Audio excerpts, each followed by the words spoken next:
Welcome to the Megacast. I'm Tyler Keefe in the studios of our flagship station, Civic Center TV and 89.3 Lakes FM, both services of the Greater West Bloomfield Cable Communications Commission with operations out of Green Media Center in West Bloomfield Township. You can find Civic Center TV on Comcast Channel 15 and AT&T Channel 99, where you can also find two more of our partnering stations, Birmingham Area Municipal Access and City Cable 15 of Southfield. We're also on the media network of Waterford. That is on Channel 10 in the city of Waterford. We're on the radio, of course, 89.3 Lakes FM and on 88.1 WBFH, the Biff as well. That is a service of the Bloomfield Hills School District.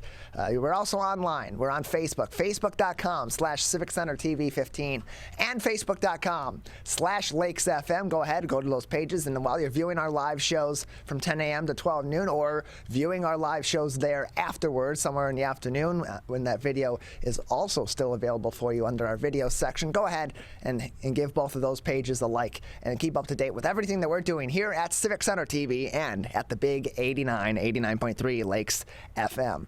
In addition, we're also online on My Michigan TV or MyMy. Find more information at mymytv.com. That is MYMITV.com. My as in possessive, my as in MI, the initials for the state of Michigan, TV as in television.com. mymytv.com, where you can find free content from creators all across the state of Michigan, all about the state of Michigan. Subscribe for free on their website and learn more about all the places that you can get MyMy, not only on the web, but also on your mobile phone, on the smartphone app, and on your smart TV as well, in a number of different places. All of those details, again, on their website, mymytv.com. That is mymytv.com. And you can also find that website and all the websites for our partnering television, radio, and other media outlets on our website at civiccentertv.com. Just click on our Megacast link. It's right there, dead center at the top of our homepage on your computer web browser. And for those of you viewing us on your browser on your cell phone, if you scroll to the left margin of the screen, and you'll have a drop-down menu over there, and you'll click about three sections down on Megacast to find that page that has information about what this show is all about, all of our partnering outlets all across Oakland County and across the state of Michigan, as well as access to our on-demand videos where you can watch our full episodes and each and every one of our interviews on demand anytime when it's most convenient for you and when it's what's most interesting to you as well. Because we know it's tough to tune in for a full 2-hour show 5 days a week. It's tough for us to tune in, and we're doing the show. So sometimes when we watch things back, we got to watch them back in a different time of the day. We can't watch the full 2 hours. We want to go back and rewatch one of these interviews because somebody said something really interesting or had some really interesting points on a topic that we want to revisit and look more into.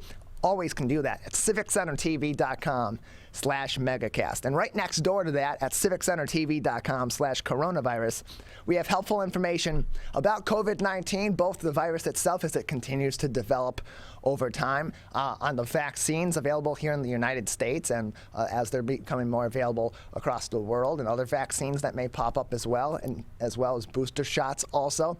All that information is on our website, civiccentertv.com/coronavirus, where you can get that at the federal level from the Centers for Disease Control and Prevention, at the state level from the State of Michigan's Health and Human Services Department, as well as at the local level from the Oakland County Health Division, where you can also access their Nurse on Call hotline, email chain, and text information by clicking on that Oakland County link, and find more information on the vaccine and its vaccine availability here in Oakland County by going to our website, civiccentertv.com/coronavirus, or clicking on the coronavirus link on our homepage, clicking on the Oakland County link, and then if you just scroll down a little bit in the middle of the page, you'll see Vaccine Hub, and that will take you to oaklandcountyvaccine.com, where the Oakland County Health Division has its portal all about the COVID-19 vaccine, whether that be the Pfizer, Moderna, or Johnson & Johnson vaccine, the booster shots, where you can get vaccinated, data on local vaccination rates in your city, in your township, in your village, in your area of the county, and more information. And this is all information that's directly from these sources, directly from sources that are on the front lines collecting this information, from sources that they look to for research on all this information, information so you know it's from people that are experts in medical fields, that are medical doctors, that are epidemiologists, that are virologists, people that know this information, that know the context behind this information, and can help you make better decisions, more informed decisions for yourself, for your family, and in your daily life, whether it be about precautions you take against COVID-19, including the vaccines or mask wearing or distancing, all of that. You can find that information. It's factual information. It is directly from these sources on our website, civiccentertv.com/coronavirus, where you can also find our top headlines each and every day as we scour many local publications here in the Metro Detroit area, as well as publications across the state of Michigan and the U.S. for information that affects us right here in the Great Lakes State and right here in southeastern Michigan as well. And making our top story today, an update on the coronavirus numbers in the state of Michigan from Bridge Michigan Magazine. The 7-day average jumps to 3,491 cases, and hospitalizations are increasing once again. Hospitalizations for confirmed or suspected COVID cases jumped to 1,903 on Wednesday from 1,825 on Monday, while cases increased to 7,674, or a 3,837 per day. That pushed the 7-day average to 3,491 from 3,362 on Monday.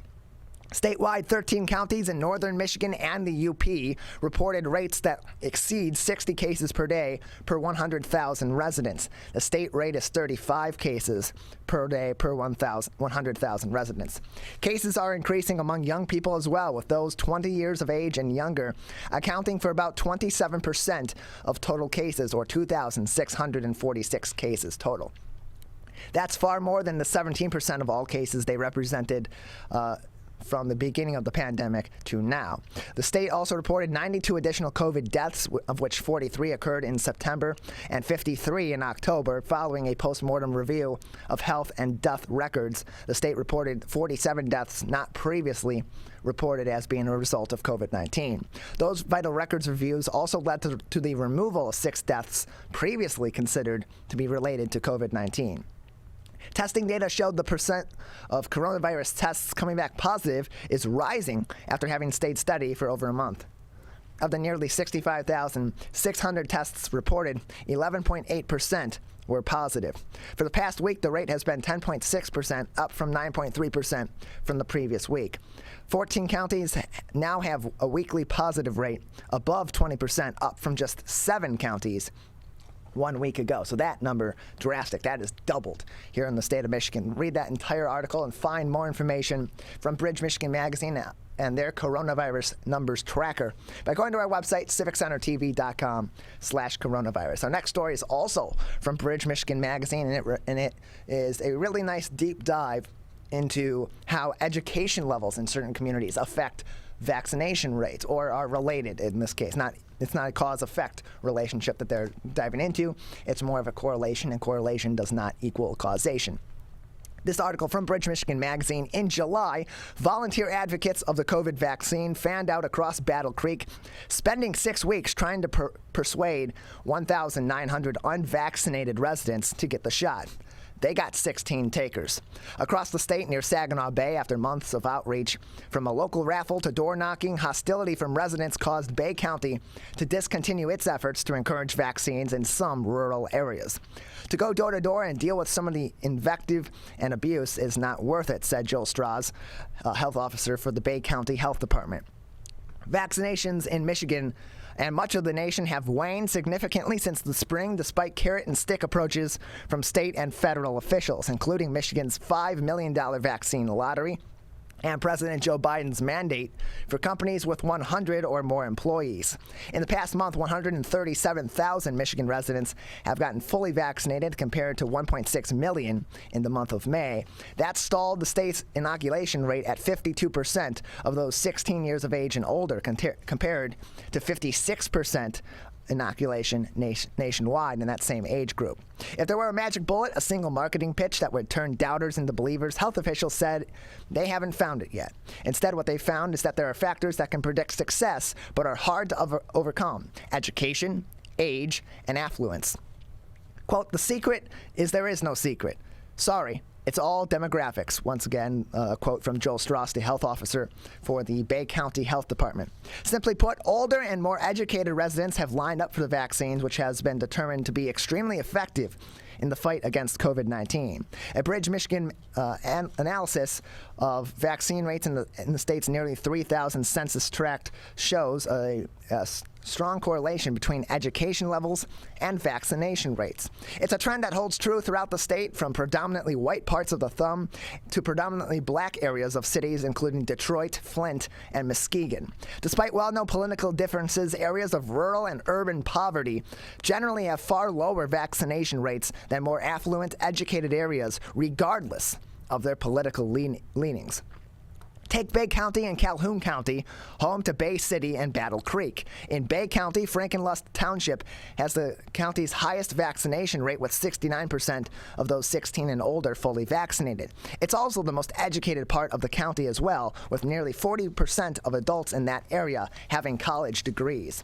Just east of the township, in the two census tracts of Bay City along the Saginaw River, fewer than 10% of adults in the age group have a college degree, and fewer than 45% of that same demographic are fully vaccinated. Much has been made of the political divide on vaccinations, with Republicans telling pollsters they are far less likely to be vaccinated against COVID-19 than their Democratic counterparts. But the Bridge, Michigan analysis suggests that education is also a strong driver of vaccines. Frankenlust Township backed former President Donald Trump, while Bay City backed Democratic President Joe Biden. The same pattern holds true in Calhoun County, southwest of Battle Creek, which has both the highest vaccination rate at 79% and the greatest percentage of college grads, 36%, even though it backed Donald Trump. Areas of the central city have the lowest vaccination rates, some below 40%, and the fewest college grads. The neighborhoods went big for Joe Biden. Overall, 30% of Michigan adults have college degrees, ranking 34th amongst states in education and 27th in vaccination rate nationally. Nationally, the 10 states with the highest vaccination rates all have above average rates of college graduates, and most are in the top 10.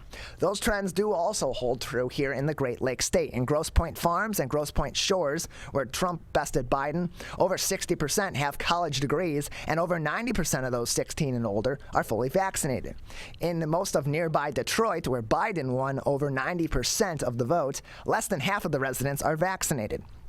In many areas, the rate is less than a third, especially in neighborhoods where fewer than 10% of adults have a college degree. In the Thumb, a farming area with lower education rates, fewer than half of residents in many communities are vaccinated. In Grand Traverse County, where Traverse City backed Joe Biden, but much of the rest of the county backed Donald Trump, the highest vaccination rates are in areas with more college grads. Another factor, fear and misinformation. Every week, even as new COVID cases rise in the state of Michigan and millions remain unvaccinated, the number of people choosing to get the shots continues to dwindle.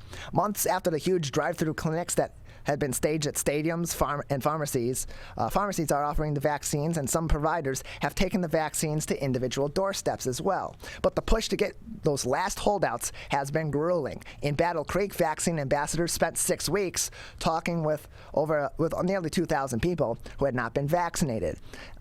Bay County and Battle Creek officials said that despite local, state, and national campaigns, many remain fearful of the vaccine or believe bad information they've heard on social media or from friends. Quote, "There still is a lot of fear and misinformation," said Angela Stewart, a community initiatives officer for the Battle Creek Community Foundation.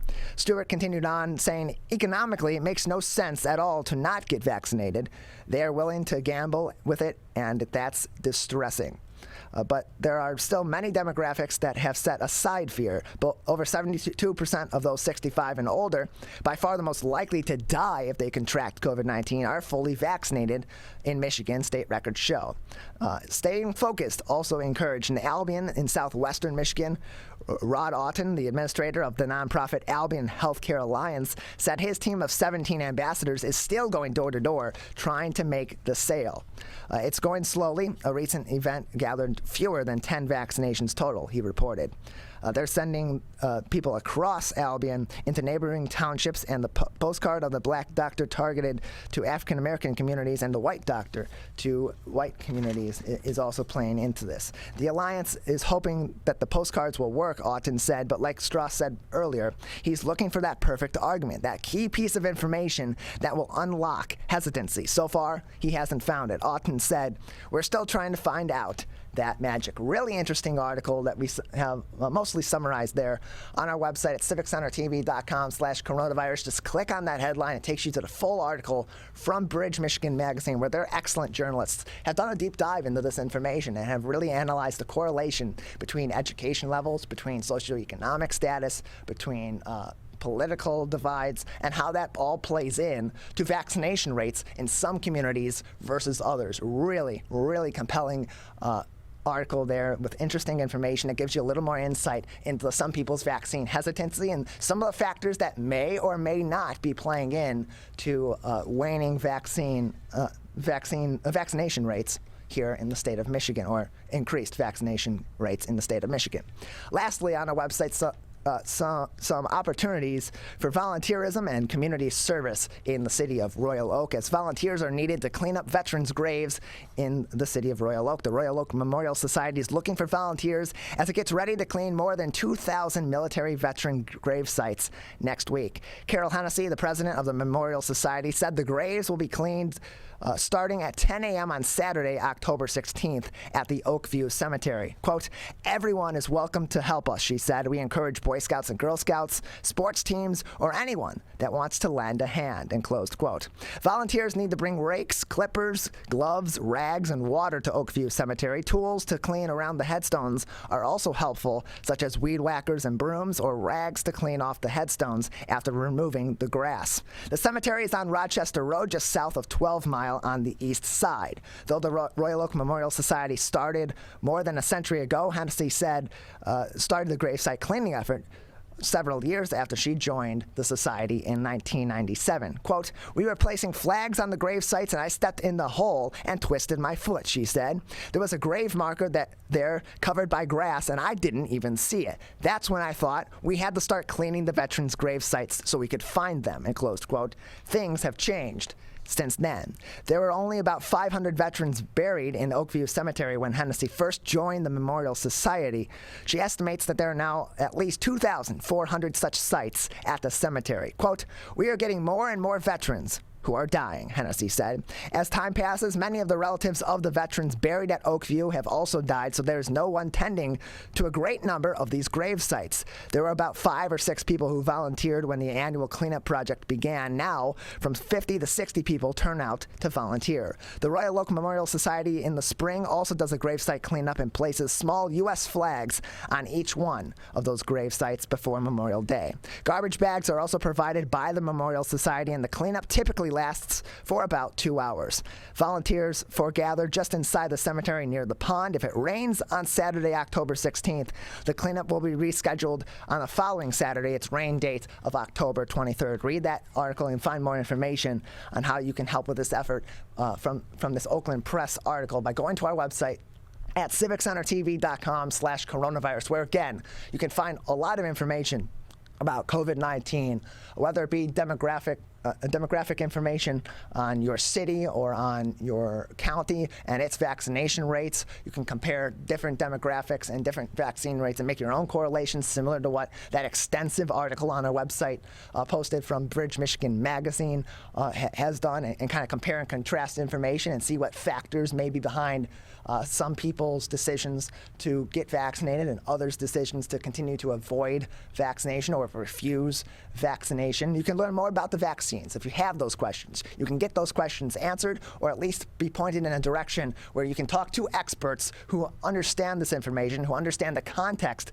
behind the information on the research about these vaccines, about the novel coronavirus that has caused this pandemic, about the Delta variant, and get your questions answered so you can make the best decisions for yourself and your family, but also rest assured that you are being well informed about these topics from people that actually know what they're talking about, instead of going to a lot of different places like were mentioned in that article, like social media, like friends and family who may not really have the best grasp on this information and may have their entire grasp on this information from misinformation itself as well. Instead of going through those routes, go through the experts, go directly to these sources that will point you to reputable articles, reputable studies, experts on the front lines of this pandemic who have been researching this information, who are experts in virology, experts in epidemiology, medical experts as well, and they can give you the information that they need to know from resources like the Centers for Disease Control and Prevention, the Michigan Department of Health and Human Services, and of course here in our local area where we broadcast from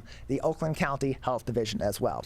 We have a great show ahead for you today. Coming up to start the show at 10:20, I'll be speaking with Scott Brown. He's the co-owner and the manager of Foaling Warehouse, Ypsi, Ann Arbor, and is also part of the trustee on the Royal Oak School Board of Education as well. At 10:40, we'll continue to talk a little bit about education and dive really full into that with the superintendent of the Walled Lake Consolidated School District, Ken Gutman, joins us once again on the program. In the 11 o'clock hour, we'll talk with financial advisor Rick Bloom. He will join us at 11 o'clock. And at 11:20, Michael Johns, the co-founder and marketing director for the Detroit Actors Theater, will join us to talk about their performance of the Rocky Horror Picture Show and that cast as well. And then we'll cap off the show at 11:40, circling back around to West Bloomfield. We'll go up the street and we'll talk to Kelly Woodley, the property manager over at the Orchard Mall, about business at the mall as the pandemic continues, as well as some interesting and fun events that are coming up there in the near future. That's all coming up next. You're watching and listening to the Megacast. How does marijuana affect the teen brain?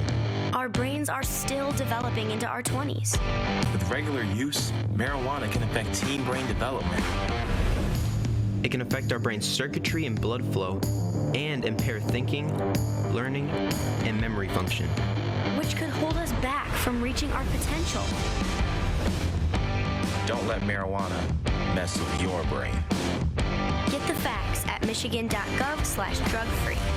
Whether you're the city, the county, or the Huron River Watershed Council, we work together to protect water resources for everyone. Most of the pollution entering our rivers is carried by rainwater that runs off roads, parking lots, and rooftops. A rain garden helps catch stormwater runoff. Rain gardens and their plants help dirty runoff soak into the ground. You can do your part to help keep our water clean. Learn about rain gardens and native plants. So consider a rain garden in your home landscaping. Catch the runoff with a rain garden. There's one water, and it's ours to protect. I couldn't breathe at all. There was lots of talk about putting me on a ventilator. I thought I was gonna die. I was 39 weeks pregnant and had a scheduled C-section. During that time, I got COVID and was hospitalized for a month. I had a blood clot in my lungs. It caused me to go into right-sided heart failure. I was really scared. I kept texting my husband and my mom, telling them how scared I was, and I was worried that he was gonna grow up without a mom. And then I was worried if, when I did get home, that he wouldn't know who I was. You know, being 27 and a mom and a wife and having that all almost taken away from me. It's scary, and if a vaccine can prevent that from happening, why not? Get your vaccine. I don't want this to happen to anybody else.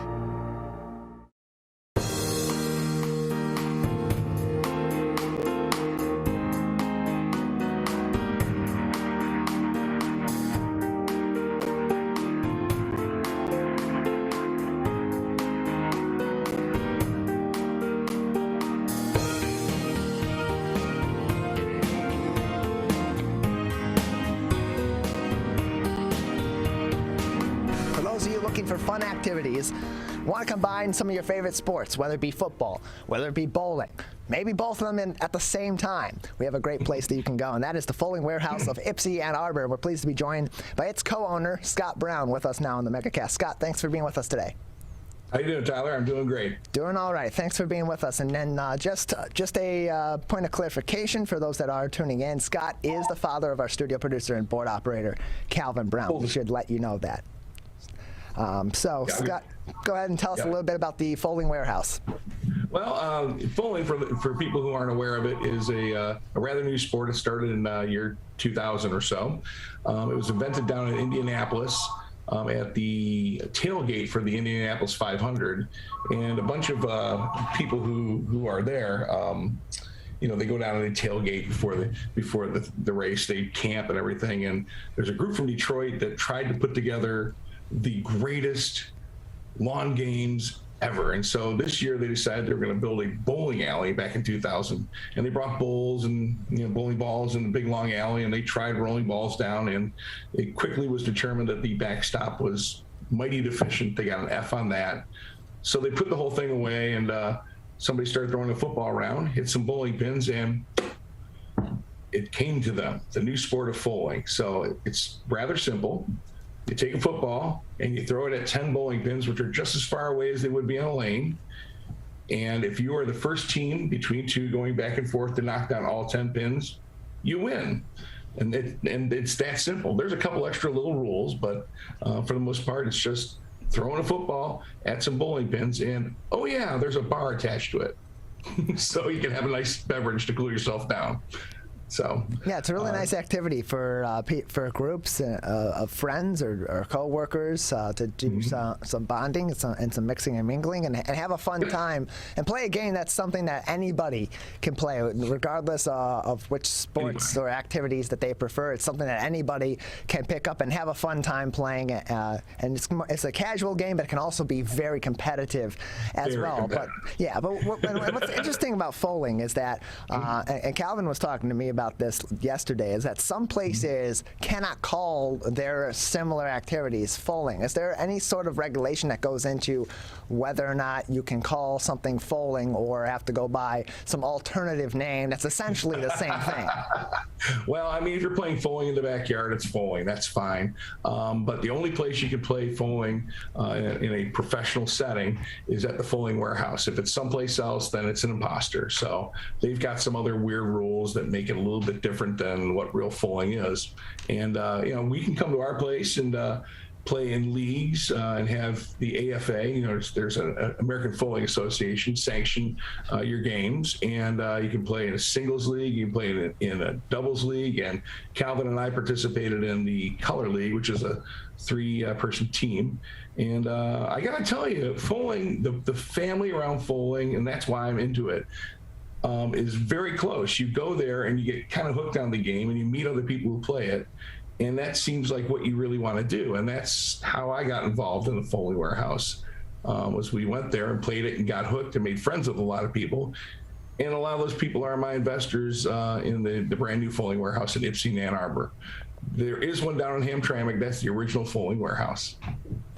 We're joined by Scott Brown. He's the co-owner and the manager of the Foaling Warehouse of Ypsi, Ann Arbor, joining us today on the Megacast. Now, my notes are saying, Scott, that your location, your franchise in Ypsi, Ann Arbor is currently under construction. Is that the case? When do you believe that it will be open for business and people will have another location to play the official game of foaling in Michigan? There you are. I'm going to give you an evasive answer. I'm going to say fall. But fall extends all the way to December 21st. We'll be open well before that. It's been interesting with COVID and supply chain issues. We've had a number of grand opening dates in mind, and every time we get one set solid, it gets moved back. This time, did you know that when they build a walk-in cooler that you put all your beer in, that in between the two walls there's foam, and they stopped making that foam during the COVID breakout. And so everybody who has a walk-in cooler on order like we do, even though we've paid for it, we still have to wait, instead of 3 or 4 weeks, 19 weeks.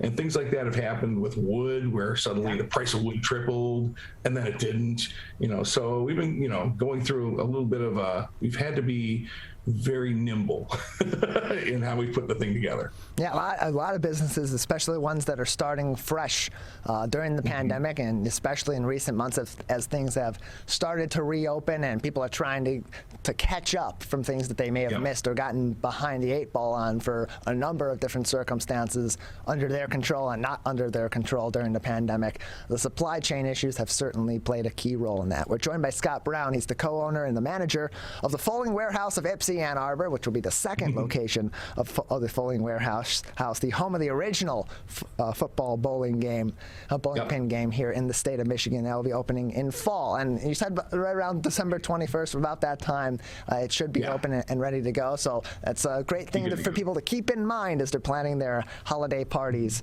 with their businesses and with their Actually, I'll give you a correction. There are announced this will be the 6th Bowling Warehouse open, because there's one in Grand Rapids, there's one down in Cincinnati, there's one in Atlanta, and one in Indianapolis as well. So they'll be popping up across the nation, but we should be really proud to have one right here in our area. Yeah, having one that's local here, and having it be the official game, knowing you're going exactly to the source of this great innovation in a couple of different sports and activities is something that's definitely exciting for the Ann Arbor and Ipsy area and for southeastern Michigan. So that's something to be excited about coming up. We're joined by Scott Brown, the co-owner and the manager of the Bowling Warehouse of Ipsy Ann Arbor, but you're also a trustee on the board of the Royal Oak Schools Foundation, which has its upcoming farmers market hall coming up. Care to tell us a little bit about what that event's like?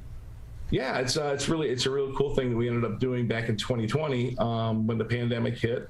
We realized quickly that the farmers market was in peril right here in Royal Oak, and not only that, there was a bunch of people that loved to get fresh vegetables at the farmers market, but they didn't feel comfortable going, or the market was closed because of COVID. So we made arrangement with some of the farmers there, and we put together a bag of vegetables, produce for you. Could be fruit in there too. And you pay $22. We bring it to your door. We drop it off. And because we're buying in bulk, we get a little bit of a break. And we're able to take that extra money and use it to help the schools, the students, and the teachers of Royal Oak Schools District. So that was the plan. It grew and grew and grew and grew all last year until we were getting 70 to 100 orders a week. So we decided to keep it up this year. Hasn't been as strong since people can go back to the market now, but it's a really good fundraiser. Where we were able to help the farmers, we were able to help the market, we were able to help the schools, and we were able to help people who wanted produce. It was one of those win-win things. Yeah, it kind of helps everybody across the board in the community. And in terms of what the school foundation is able to help support with these kinds of funds and from other fundraisers, what sort of programs or activities or items of necessity do those funds go to help support students and, of course, educators as well in the Royal Oak School District? Well, what we did this year is we put together a literacy project where every student in the school, based on their age or grade, was given a number of books in a book bag for summer reading. And so we distributed those. We were also planning on having those small libraries where people can go and trade books, but COVID kind of killed that off. We have in the past updated the auditoriums at Royal Oak High School, the Kimball Auditorium there. At Royal Oak Middle School, we took care of the Dondero Auditorium there. And these are big projects and hundreds of thousands of dollars that we were able to raise and then use to help the schools directly. We also put on an orchestral and band instrument, we want to say test drive for fifth graders before they go up in the middle school. And they can find out which instrument they like to play the most. And we help fund that for them too. It's a jump start for young musicians. So it goes across the board. We are at Arts Beats and Eats every year doing fundraising there for the students in the performing arts program in Royal Oak. It's a very active group of people that are very dedicated to making sure things go better for the schools, because funding is difficult in the school building, and we want to try to fill in that gap for them. We're joined by Scott Brown. He's the co-owner and manager of the Bowling Warehouse of Ipsy and Ann Arbor, as well as a trustee of the board of the Royal Oak Schools Foundation, with us today on the Megacast. And in terms of the Farmers Market Hall, you're taking orders now through for delivery on Saturday, October 9th. What are some of the items that people can order, and how do they go about making those orders? Well, we had to make the bag of vegetables just, you get what we're going to give you, because we very rarely know exactly what's being harvested that week until about Thursday. We've gotten everything from your normal carrots and cucumbers and zucchini to a thing called kohlrabi, which it's like a big radish with a bunch of things coming out of it, and kale, and some more unusual fruits and vegetables of that kind. So you get the bag, and each week it's a mystery. What am I going to get? So we also do eggs and syrup and salts. So there's a number of other items you can order. And this week we're doing apples for $8 extra. You can get a whole bag of apples, and they are fresh, right from Michigan, all from Michigan. We're joined by Scott Brown. He's the co-owner and manager of the Folding Warehouse of Ypsi, Ann Arbor, with us today on the Megacast. Find more information on their website at foldingwarehouse.com. Their location will be at 3050 Washtenaw in Ypsilanti Township, and will open in the fall. Scott, just another couple of minutes with you here on the Megacast today before we'll say goodbye. Anything else that would be interesting for us to know about the Folding Warehouse, about the game of folding, about your new location coming up in Ypsi and Ann Arbor, or anything else that you're working on, and a number of different capacities that you work in our local area? Yeah. Well, it's a great location because it's directly in between Eastern Michigan University to the east, University of Michigan on the west. To the north, there's Washtenaw Community College. So we have a large base of students and education. There are 3 hospitals around. It's only a mile off of US 23 in Washtenaw, so it's super easy to get to for people from Milan all the way up to Whitmore Lake. So that's good. One of the most interesting rules in all of folding is a thing called the bonk. And if you're able to throw your football on the first throw before any pins are knocked down, and knock down the 5 pin, which is the one dead center, and knock it off the board without touching any other pins, that's called a bonk. You instantly win the game. But then you have the privilege of blowing the bonk horn, which is a ship's horn that, like a freighter, like a Great Lakes freighter. So you get to pull the lever, and it goes, and everybody's like, oh my God. We keep track of the bonks each month on a bonk board. So you get your name up in lights for a month if you're able to execute the bonk. Very few people get a strike, but a number of people get a bonk. And both take a whole lot of skill. Knocking one single harder than pin you look. down. Yeah, it's tough to pinpoint one single pin in bowling and in folding as well. So that a big accomplishment that people should be looking forward to making themselves here in the near future down at the Folding Warehouse of Ypsi and Ann Arbor. Scott, thanks for joining us. If you're looking for a job too, hiring at foldingwarehousey2.com. We are hiring for bartenders, bar backers, front of house. So come on down. We're a great place to work. Absolutely. And you can find more information about their location again at foldingwarehouse.com. Scott, thanks for being with us today. Thank you very much, Tyler. Glad to have you. Or the Huron River Watershed Council. As partners working together to protect our water resources, we agree. Pet waste is the source of harmful bacteria in the Huron River. When it's left on the ground, it can wash into the storm drains. These lead directly to our streams. No filters, no treatment. Here's one thing we know that can help keep our water clean. Pick up pet waste and trash it. Pick up pet waste and trash it. So pick up pet waste and trash it. There's one water, and it's ours to protect. Who is struggling right now? I am. My son is. Many are struggling with anxiety, depression, and substance use. Before it becomes a crisis, reach out to MyCal, the Michigan Crisis and Access Line, for free confidential support 24/7. Available in the Upper Peninsula and Oakland County. Just call or text 1-844-44-MyCal or chat online at michigan.gov/MyCal. A message from the Michigan Department of Health and Human Services. I couldn't breathe at all. There was lots of talk about putting me on a ventilator. I thought I was gonna die. I was 39 weeks pregnant and had a scheduled C-section. During that time, I got COVID and was hospitalized for a month. I had a blood clot in my lungs. It caused me to go into right-sided heart failure.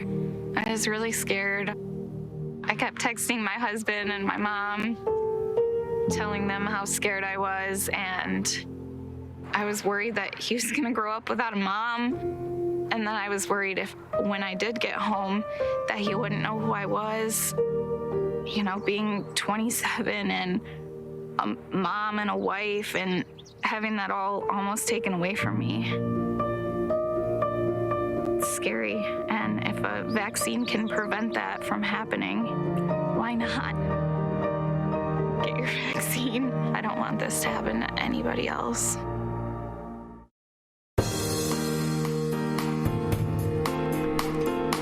Welcome back to the Megacast. I'm Tyler Keefe, alongside our studio producer and board operator Calvin Brown in our studios in West Bloomfield Township, where we broadcast live from 10 a.m. to 12 noon, Monday through Friday, each and every week here on the Megacast, on a number of different television, radio, and other media outlets in southeastern Michigan and all across the Great Lakes state. Find all that information about all of our partnering stations and where you can find us live on civiccentertv.com/megacast, and where you can also find each and every one of our interviews and our full episodes on demand later on in the afternoon. We're pleased to be joined now by Ken Gutman. He is the superintendent of the Walled Lake Consolidated School District, back with us on the Megacast. Ken, thanks for being with us. Well, my pleasure, Tyler. Nice to see you again. Good to see you as well. So we're in the thick of things here in the new school year. Kids back in the classroom across the Walled Lake School District and most of our school districts here in southeastern Michigan. How are things going so far in the Walled Lake District? Well, they're going well, and I'll put an asterisk on everything I say today. That'll be the COVID asterisk, as you can imagine. Our teachers are phenomenal. Our administrators are phenomenal. Our entire support staff, they're doing a great job educating children. It's just a more challenging environment, and I know everyone's still feeling that. Yes, just a few weeks ago, as the school year was beginning, a couple of COVID cases were reported at Walled Lake Western High School, and just a couple of days, we had a couple more that were reported there. What action is taken from the school district level when those cases are confirmed in your school? What steps are you taking both in the school and then in the community to properly address those cases and prevent further spread in individual schools and, of course, across the district? Thank you, Tyler. Good question. We are sharing that information with parents. We share when there's a case in a classroom, a case in a school. We want to make sure people are aware. I will share the good news, though, and that is that within our school community and within our district, our cases still remain at less than 0.5%. So we're 99.9, whatever it is. I'm sorry, not doing the math right now. It's a very low percentage of cases. Now, certainly, we want to make sure everyone is well, and that not, we'd love that to be zero cases, but we're still very low on our case count within the district, and we certainly do notify people within classrooms and across our district when there is a case. So in many school districts across our local area and really across the state before we started to see more widespread enactments of mask mandates by local health departments, it was kind of a mixed bag, school district to school district, about putting mask mandates and other COVID-19 precautionary rules in place for in-person learning this year. What was, before that mandate, of course, was put in place and overruled whatever decision was going to be made at the school district level, what decision was made at the school board level in terms of mask mandates or not in your school district? And was there any sort of backlash like we saw in many other school districts when those decisions were being made and being discussed? Yeah, so it's not really a school board issue. It's more of an administrative issue. Last year, the school board had a role in voting based on the roadmap and the return to learn plan, the legislation.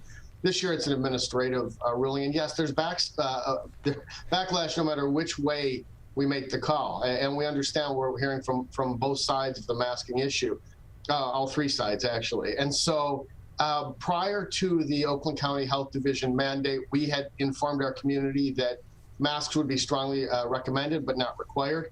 Unfortunately, timing-wise, 24 hours later, we received notification from the health division that masks would be required, and that was the night before school started. So we had intended to be recommended, not required, and now we are in a situation where they are required.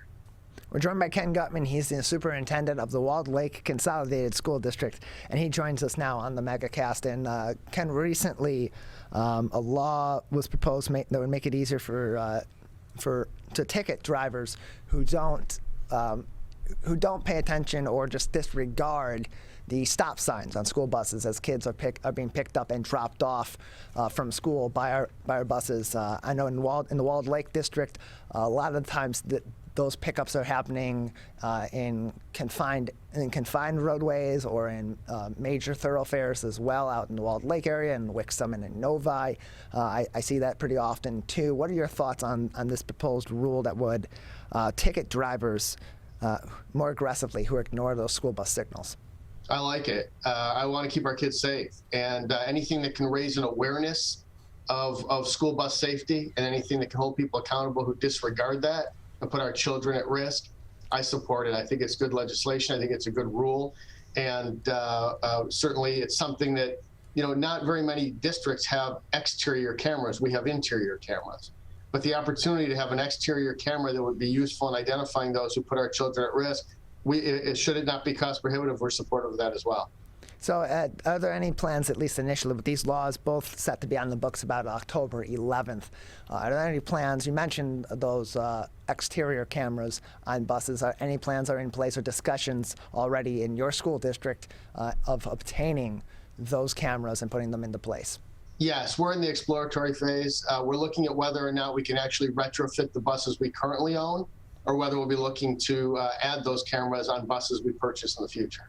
We're joined by Ken Gutman. He is the superintendent of the Walled Lake Consolidated School District, and he's joining us today on the Megacast. And Ken, as we continue through the school year and kids are back in the classroom, what's been the response so far from the kids in the school district and the families, as well as the educators, about having that in-person dynamic be back regularly across the school district for this school year, as opposed to previously where we had either fully remote or a hybrid of in-person and remote? I think by and large, people are happy to have children back in school. We know that for the vast majority of our children and for our staff, education is a better dynamic when it's in person. Some, of course, do learn well virtually, and that's a different conversation. But people are happy to have students back in school. I know I've heard from a number of parents who are thrilled with what our teachers are doing. Our teachers are tired, though. It's hard. It's really hard work to teach and enforce masks and do all the other things they have to do. It's another dynamic. The other dynamic that they contend with is we have some students in school who chose virtual last year. So, for example, we have some middle school students who are in 7th grade who never had a 6th grade experience, or sophomores in high school who never had an in-person freshman experience. So there's that dynamic, and there's that teaching we have to do to bring students up to speed just on expectations for hallways and classrooms and that sort of thing. But having students back in school is much better than having a hybrid or a mix or having students virtually by and large. So we're actually really happy to have this dynamic right now.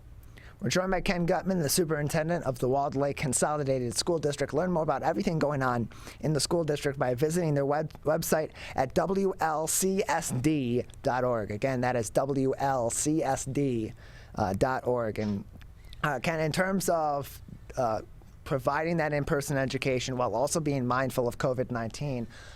Of course, the mask mandates are in place. Distancing is still being utilized wherever possible, but it becomes a little bit more complicated as we get closer to the colder months of the year, because while you're able to have windows open more often in the fall or in the summer because it's warm outside or even very hot outside, and you can have that cross breeze without it really being a disturbance to the temperature in the classroom, or even had outdoor learning. As you get closer to the winter months, that becomes a lot tougher to complete. So what actions are being taken in the Walled Lake Consolidated School District, either from mandate from the top down in the administration to these schools, or innovations by our educators in Walled Lake? Well, we're just trying to have an awareness of how to keep our children safe as we head into those winter months. We know it's going to be more challenging, as you said, Tyler. We know that, certainly students won't be outside for mask breaks as much. We know that students won't have the opportunity to social distance as much as they did last year during a time when we didn't have all of our children back in school. So there was more space in which to social distance. So we're looking into any option we have to make sure we continue to keep children safe in an environment where it's primarily indoors throughout the winter months. We're joined by Ken Gutman. He is the superintendent of the Walled Lake Consolidated School District, and he joins us today on the Megacast to talk about everything that's going on in the Walled Lake Consolidated School District, as well as navigating another complicated school year for people across the board, whether it be students, whether it be teachers, administrators, the school board, and so on, and even the community. Because while we're back in person with our education, and our kids are back in the classroom, our teachers are by and large back in the classroom as well, it's still complicated because there's still a number of things to navigate. And one of the arguments that was against the mask mandates in Oakland County and in many other places was having to have teachers manage that the mask wearing among their students, because whether it's improper mask wearing that can be common among anybody, adult or child or teenager, whatever the age group may be, it's also in greater scale, I would imagine now, because we have everybody back in the classroom as opposed to a 50-50 split, or some days and some days not. How is that being managed, and how is that being mitigated right now? And are the teachers finding that to be a difficulty to manage the precautionary situation, and how's that maybe being assisted by the school district? Yeah, we support our staff. It's really hard for them right now, though. Let's just keep it real. It's hard to pay attention to whether a student's wearing a mask, it's below the nose, while you're trying to deliver instruction. And so my heart goes out to our teachers, our paras, our support staff. We know that this is a difficult year for them as well, and they want to teach. They want to help children. They want to help them learn and grow socially, emotionally, academically. And managing masks is just one more difficulty, one more challenge. And so we do know that it's hard for them. We appreciate what they're going through to help. And we also have great faith that they're putting their heart and soul and taking care of our children. We know they're learning. We know they're showing growth. We just know it's significantly more challenging than, I guess, what we used to call a normal school year. We're joined by Ken Gutman. He joins us on the Megacast. He is the superintendent for the Walled Lake Consolidated School District, and across the board in education, hiring efforts and staffing in a number of different capacities has been a problem, as it has been in many other industries. Right now in the Walled Lake Consolidated School District, are there still staffing issues that need to be addressed, or are there jobs available? And if so, what are some of those job positions and maybe even some of the requirements? Thank you. I'll lead with this. I encourage anyone who's looking for a position to call 248-956-2000, ask for a human resources department. It is challenging, not just here, but across educational institutions across our country and across the world. While we are fully staffed in transportation, we can always use more bus drivers. If a number of drivers call in sick, certainly we have a challenge. We're looking for some special education teachers of special education. We have positions posted on our website. We're looking for some other teaching positions that normally would be filled, and then support staff positions, whether it's crossing guards, paraprofessionals, that sort of thing. It's a challenge to find employees in this environment, and we certainly are looking to find the very best here in Walled Lake. We're joined by Ken Gutman. He is the superintendent of the Walled Lake Consolidated School District. Again, if you're interested in any of those job openings or inquiring about job openings, you can call the Walled Lake Consolidated School District's HR department, or call and ask for the HR department by calling 248-956-2000. That is 248-956-2000. And across many school districts, what's been really great to see, at least for us here in West Bloomfield, as we've been partnering with the school district to broadcast West Bloomfield's football games, is seeing a lot of these traditions in the school district and therefore in the greater community as well, coming back into play and getting people back together safely, but also being able to rekindle those traditions. How's that been like in the Walled Lake Consolidated School District, whether it be football under the lights on Friday nights or other gatherings that didn't happen last year, rites of passage and traditions like homecoming dances and other activities for schools? How important has it been for everybody involved in the school district to have those traditions back this year? That's what builds a healthy culture. Not to say that math, science, language arts, and social studies don't determine our character, but having those healthy traditions make a huge difference. The homecoming dances, we had our annual Pink Out game to raise money for cancer research and awareness last week at Walled Lake Western. We had a Green Out game at Walled Lake Northern to spotlight mental health. And we're having our football game, Walled Lake Central against Walled Lake Northern, a week from Friday, to honor our military. We'll have a number of military veterans there where we'll honor them. Those are really important to help build the culture of a district and of a community. And we're really excited to have those back. We're joined by Ken Gutman. He's the superintendent of the Walled Lake Consolidated School District with us today on the Megacast. Ken, just another couple minutes with you today before we'll say goodbye. Is there anything else at this moment in time that parents, that families, that students, educators, anybody in the school district should continue to be aware of, or that the school district administration from your level down wants them to be aware of, or anything interesting that we should be keeping an eye out for in the Walled Lake School District coming up? Sure. I would just encourage all of our parents and community members to keep an eye on your children, and certainly call your children's teachers and principals if you have concerns, or if you see something that you don't feel is is their normal behavior. We're in a different era right now. We see anxiety is up, we see depression is up, and we certainly want to be there to help your children and surround them with resources. We're joined by Ken Gutman. He is the superintendent of the Walled Lake Consolidated School District, and he is with us on the Megacast. Ken, thanks for being with us today. Always a pleasure, Tyler. Thank you. Appreciate it. Again, you can learn more information about the Walled Lake Consolidated School District by going to their website at WLCSD.org and learn more about all those open positions that they have for hirings by calling and asking for their HR department at 248-956-2000. Again, 248-956-2000. We're going to take a quick break. On the other side, we'll be talking about financial planning as the pandemic continues on and beginning to plan for the future of your money, for your personal life, as well as for your business as we slowly continue to emerge toward the end of this pandemic. Rick Bloom will join us as we tip off the second hour of the Megacast. That's coming up next. You're watching and listening to the Megacast. To Sofia and Gabriel, even though these old knees can't follow on your adventure to the forest today, these flowers represent my love. These stitches and threads join us together. And wherever you see a flower, a bird, a beautiful tree, know that my love is with you. Make the forest part of your story at a park near you. Find one at discovertheforest.org. Can I ask you a question? Why did you get your kids vaccinated? It was hard for them to social distance, to be isolated from their friends. I want them to get back to school and sports games. So as a pediatrician, I recommend the vaccine to everyone I know. The boys lost a former teammate and classmate who was only 20 years old. It's been a devastating year. We want to get back to normalcy. Our daughter is really looking forward to being with her friends, being a kid. It's the Great Lakes water. And so what people do ends up in our waterways. Flushable wipes are just evil.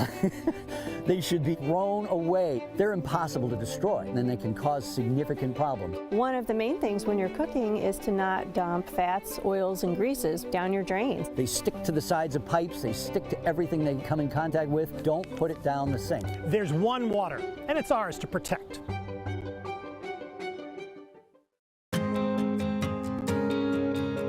When times get dark,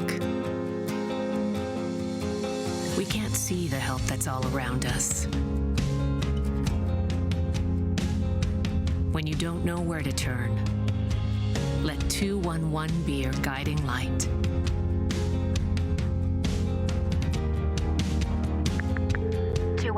How can I help you? Our guides are ready to connect you with the help you need.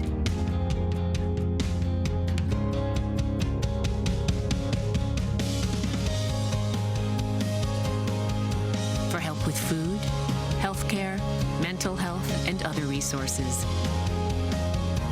Call 211 or visit 211.org. 211. Get connected, get help.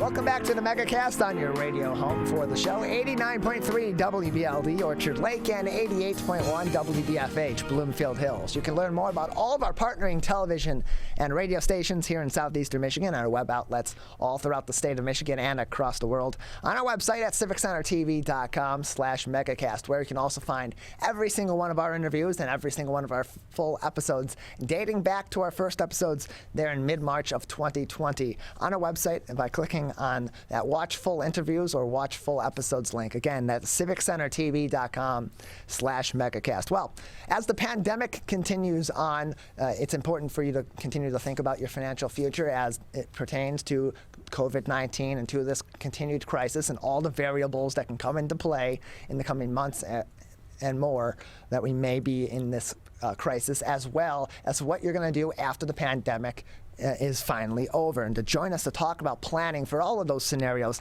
is financial advisor Rick Bloom, who's joining us now on the Megacast from Bloom Advisors. Rick, thanks for being with us today.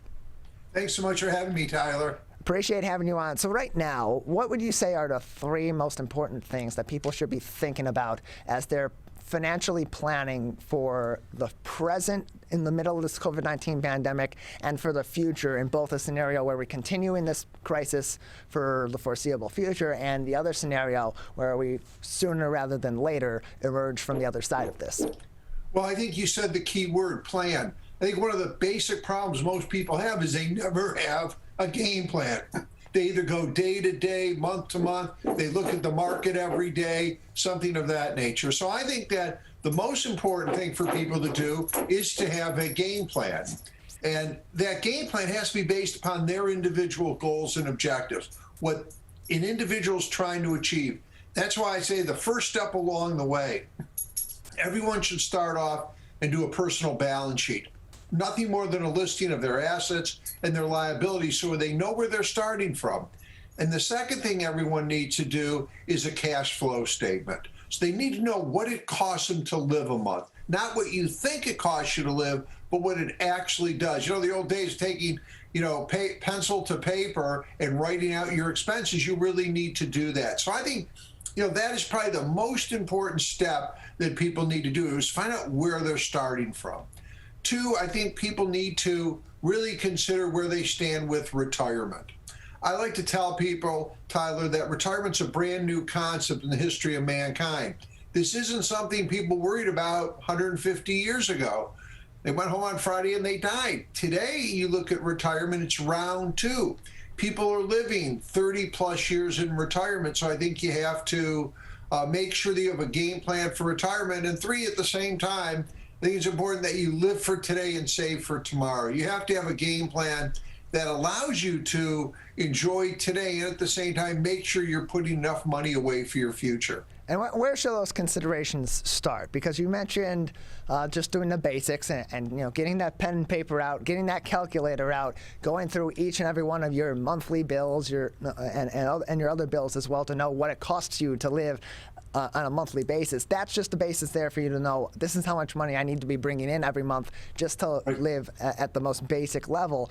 But then there's other considerations for paying down other debts, for financially planning for your future. If you're looking to buy a home, or if you're looking to upgrade certain appliances in your home, or get a new vehicle, or whatever the case may be. And then there's even further considerations for when you're looking toward retirement. When should those plans start, and where should they start? Well, I think they should start day one. I always tell kids that graduate college, from the day you start working, you have to have a financial plan in order. You need to take care of your finances from day one. And it doesn't stop really until the day you depart this earth. Because, think about when someone retires. They may retire at 65. Well, they can easily be around 20 years from now. Well, if they don't have a game plan that is evolving, they're going to be in trouble. Because we know one thing for sure, you have to have a rising income the rest of your life. So I think that there's not one point in time. I think it's throughout your lifetime, your adult life, you need to have a financial plan that gears you to what you're trying to accomplish. You mentioned like a new house. Well, the issue would be, when do you want that new house? Are you saving for something that is 10 years down the road, 5 years down the road? It's important to start putting time frames to these items, because you're going to invest differently if you're saving for 10 years down the road than if you're saving for something 6 months down the road. And I'll give you an example. Most people think, if you ask them, the stock market's aggressive and, it's an aggressive investment. Well, if you're saving for something 15, 20, 25 years down the road, stock market's not aggressive at all. On the other hand, if you're saving for something 6 months down the road, stock market's very aggressive. So I think that people need to, throughout their lifetime, they're going to have goals. They need to identify those goals and set a time frame for them, and then start investing according to what that time frame is. So if someone told me that they were buying a house in 6 months from now, what should they do with their money now? I would say, the only thing you can do is buy CDs, 6-month CDs. I would not invest it in the market right now, because I think that's too aggressive. Well, on the other hand, if someone told me that they're retiring in 15 years, where should most of their money be? I would say it should be in the market. We're joined by I think it's those time frames that are really key these days. We're joined by Rick Bloom, financial advisor at Bloom Advisors. He joins us today on the Megacast. He's a partner at Bloom Advisors, an attorney, a certified public accountant, and a financial advisor. And so we've talked so much about planning for your financial future in the interim, in the intermediate, and years down the line as you're heading toward retirement, or just heading decades down the line to continue to have a plan in place. But what do you do then, Rick, when circumstances change? Because when circumstances change, when you have a crisis, when you have a pandemic, when you have a natural disaster, when you have a medical issue that comes up, when those circumstances change, your plans also have to change. Where do you start from the onset of one crisis versus another to change those plans, especially if you need to be changing them immediately? Well, you know, Tyler, I believe when you set your plan, you have to have something set up for emergency purposes. I believe every investor needs 3 to 6 months of living expenses that they keep liquid. They're not investing that money in the stock market. It's kept in savings accounts and CDs, so they have instant access to it. So I always tell people before they invest money in the market, you should have an emergency fund. So exactly what you talk about, you won't have one event that totally derails your retirement or other financial goals. So I think that's something that everyone needs to do from day one, is to start building that emergency fund of money. And a lot of people are going to say, wait a minute, I don't want to leave that money in CDs and treasuries and because it's not paying that much. Well, the goal of that money is not to get high returns. The goal of that money is instant liquidity if you need it. So I think that's the way you resolve a lot of these issues, is to have emergency funds of money. No one should be 100% invested. They need that emergency. 3 to 6 months of living expenses. And that's why it's so important to know what it costs you to live, so you can have an adequate emergency fund. We're joined by Rick Bloom, financial advisor and partner at Bloom Advisors Incorporated, with us on the Megacast, talking financial planning for you and as an individual, but also for businesses as well. And Rick, during the pandemic, a lot of businesses have taken a huge hit, whether it be in 2020 and 2021, or unfortunately for many of them, in both. Are there any advantages with you being a certified public accountant and being a tax expert? If you're in a position where you've lost a significant amount of earnings in your business, are there any advantages that can be taken tax-wise for these companies to try to limit a little bit of their tax hit in 2021 because of the circumstances of the pandemic? And there potentially can be. It all depends upon your individual tax situation. With businesses, it's a little more difficult because whether they're a corporation, a limited liability company, and things of that nature. And that's why, particularly if a business has losses this year, it is important to sit down with, whether it's their CPA or something, to go through the tax law to see what section of the code they may qualify for. And where it's a little crazy now is we still may get a change in tax law before the end of the year. And that tax law may be retroactive to the beginning of the year. So it is a crazy time for that. But there are opportunities for businesses, particularly small businesses. And on that note, what I'd also remind small business owners, there are a lot of state, local programs that small businesses can take advantage of, and they're not taking advantage of it as they should. So small businesses should never forget to contact state authorities, local authorities, to see what financial assistance is available to the business.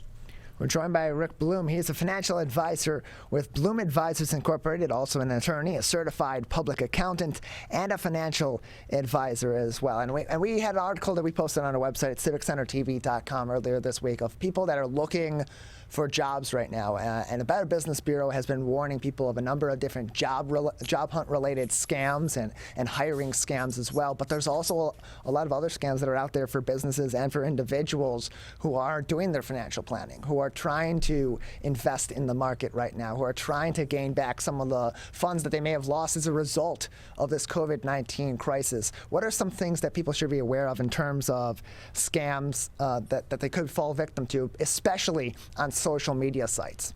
You're right, Tyler, and they come in so many different forms, especially like this time of year as an example, with charities, people giving to charities.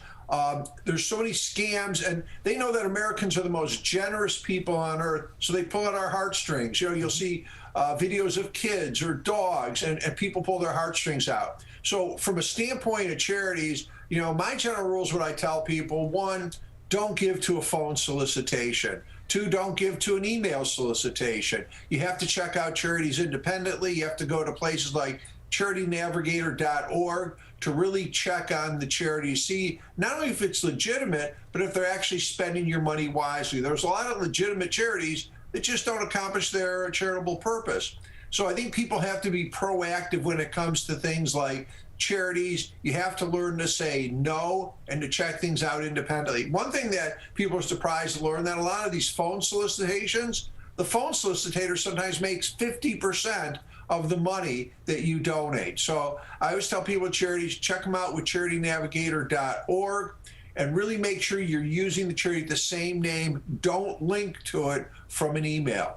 From the investment standpoint, I get emails all the time telling me that this investment is the greatest thing since sliced bread and you can't lose. Well, first of all, everyone should know there's no investment you can't lose. So what I tell people is you have to have some sort of a game plan. So what I do is, 1, I don't invest in anything that I can't check out independently.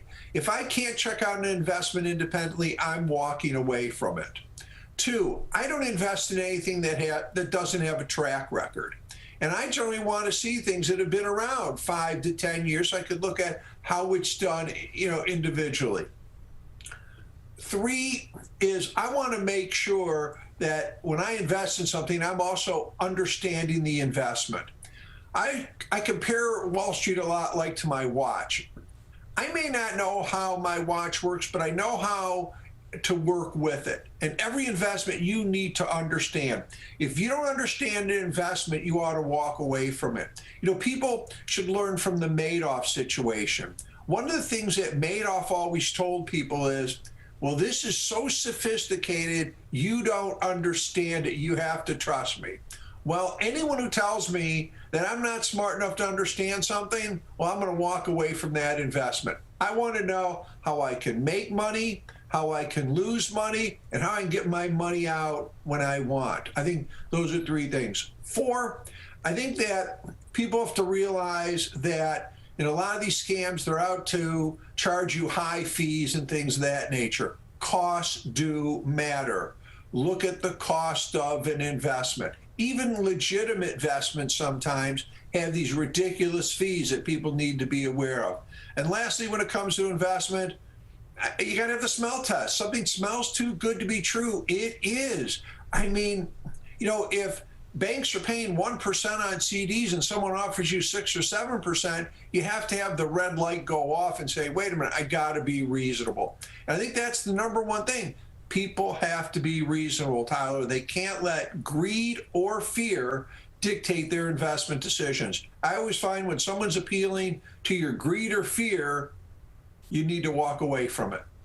We're joined by Rick Bloom, financial advisor with Bloom Advisors, joining us today on the Megacast. And that's an important thing to think about, not only with individual investments, but also when you're talking to investment experts or experts in some cases with financial advisors. You want to be talking to people that are consulting you, not directing you, because ultimately it's not their money, it's yours. It's not their life it's not their life that they're helping you manage, it's yours. And if they're not letting you take agency in that, or they're encouraging you to not take agency and not take the initiative in making those decisions, something's definitely up, and you have a lot of questions to be asked. No, and I agree. And what people have to realize in the financial world, they're just a lot of salesmen out there sometimes, and all they want to do is sell, sell, sell. They're not interested in your best interest. And because what's good for your neighbor may not be good for you. So people need to take their time. If they're going to use someone professionally, make sure it's a professional who's working for them, not working for an insurance company or something of that nature. We're joined by Rick Bloom from Bloom Advisors Incorporated. He's an attorney, a certified public accountant, and a financial advisor. And during the pandemic, a lot of people, because of the financial straps of this crisis, because of the way that it's affected their business and has maybe shut down their office space, or they've had some issues paying their rent. Some people have, or paying the rent or paying their mortgage. Some people have gotten creative. They've rented out some of their office space to other businesses or to other individuals to conduct their business outside of their home, but in a confined space. Maybe they rent out a room in their home to make a little bit of extra profit on the year and help to bridge some of those gaps in their finances as a result of the pandemic. But tax-wise, that can have some major implications, and if people aren't thinking about that properly, they can run into some big issues with the IRS. So Rick, do you have to claim, what income do you have to claim on your taxes if you are doing something creative like that and you are making a profit off of it? And one thing, you're right, Tyler, no one wants the IRS on their case. There's enough stress in the world today. You don't need that additional stress. So basically, what you look at, if you rent to someone under 14 days a year, no problem. You can keep the money. But if you rent over 14 days and over, you have to include that in income. Now, you can take some expenses against that, but you have to include that in income. And a lot of people are saying, well, wait a minute. How are they going to catch me? I always tell people it's not a matter whether they're going to catch you or not. You know, we're Americans. We should follow the law. The law tells us that we have to include it, so we should. So that's the magic number, 14 days. So someone turned their house into an Airbnb and rent it out, once a year for a week, they don't have to include that in income. But if they did it once a year, every month they did it for a week, then they're going to have to include that in income. Yeah, and in terms of the IRS, if you're following the rules and you're playing it by the book, they're more than likely not going to look at you. And otherwise, but if you're trying to cut corners and if you're trying to play fast and loose with the rules, you're more than likely going to throw up some red flags. And if there is a red flag, they're going to look into it, and they're not going to be laissez-faire about it. And you're going to have a big problem, a bigger problem than simply asking a tax expert, asking another expert about what you need to do. And if nothing else, it's better to be too cautious with your taxes than not cautious enough and end up in a position where you're dealing with the IRS and making them angry because you're breaking rules, especially. You're so right. And one thing I tell people, and they're shocked to hear this, in my career, the IRS has never been easier and friendlier to deal with than they are right now. There really has been a change, and if people are having tax problems, don't ignore the IRS. You're going to get into more problems. Work it out with them. There are all sorts of plans and programs you could work out for payments, the whole bit, but the worst thing you could do is to ignore the IRS. Yeah, and if nothing else, this crisis has made a lot of our institutions more aware and more empathetic about people's situations, especially if they're in a time of personal crisis, and saying, look, we know that you're not trying to avoid us. You're just trying to get by, trying to live your life, and you need to take care of your necessities, but we also need you to follow these rules and to do what you have to do to contribute to the tax base that ultimately runs this nation. And so they're providing those plans and they're providing those adjustments so that people can still follow those laws, but do so at a pace that isn't going to end up breaking their finances and putting them in an even worse position. We're joined by I was just going to say, the IRS also recognizes people make mistakes and they need a break. And so if you go forth to them, they're much easier than they will be if they have to come to you. Absolutely. We're joined by Rick Bloom. He's a financial advisor from Bloom Advisors Incorporated, also an attorney and a certified public accountant as well, with us today on the Megacast. And going back to financial planning, going back to savings, and focusing ultimately down the road at the goal of having a fruitful or at least comfortable retirement. When you do retire, how much should people be withdrawing from their retirement accounts each year, and what should they be thinking about at that point to continue to manage their finances and maintain their retirement after they've reached that point? I tell people that the maximum withdrawal, and I'm talking about when you first retire, 65 to 70 in that age group, really should be no more than 4% of your portfolio. That's at the high end. Because one thing people have to realize with retirement, it's not like the old days with my grandparents, where their costs were their costs. Today, we have to have a rising income. I mean, think about what a new iPhone costs today compared to what it cost 5 years ago. So we constantly have to have a rising income in retirement. And that's why the 4% is important, no more than a 4% withdrawal. I feel more comfortable with a 3.5% to give people a little extra cushion, but 4% would be the max. And that's why, in that regard, when someone retires, it's important to also have a strategy with Social Security. So that all fits in part of your overall portfolio to make sure you can have a rising income the rest of your life. Rick, anything else that people should be aware of or keeping in mind right now, or that would be important for them to think about going forward during this pandemic and as we're slowly starting to emerge toward an end, hopefully soon? Well, I would tell you, particularly because we're close to the end of the year, people should look at whether they should do Roth IRA conversions.